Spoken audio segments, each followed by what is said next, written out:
8 বছর আগে 2018 সালের 15ই ফেব্রুয়ারি দুর্গাপুরের ব্যানাচিতিতে একটি আবাসন থেকে টলি ব্যাগের ভেতর উদ্ধার হয় এক তরুণীর পচা গলা দেহ। সেই ঘটনা নাড়িয়ে দিয়েছিল দুর্গাপুর শহরকে।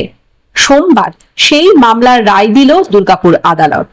মেজিয়ার একটি রাষ্ট্রায়ত্ত ব্যাংকে সেই সময় ম্যানেজার ছিলেন রাজীব কুমার।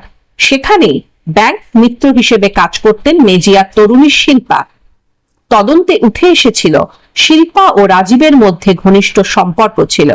স্ত্রীর অবর্তমানে শিল্পাকে রাজীব ব্যানাচিতির ভাড়ার ফ্ল্যাটে নিয়ে এসেছিল।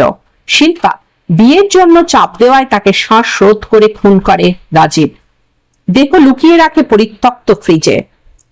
স্ত্রী মনীষা বাড়ি ফিরে এলে ধরা পড়ে যায় রাজীব।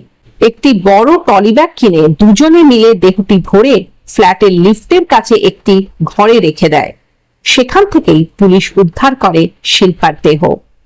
মনীষা ও রাজীব দুজনকে গ্রেপ্তার করে পুলিশ। পরে মনীষা জামিনে ছাড়া পায়। দীর্ঘ 8 বছরের আইনি লড়াইয়ের পর আদালত মঙ্গলবার রাজীবকে দোষী সাব্যস্ত করে আদালত। বুধবার হবে সাজা ঘোষণা।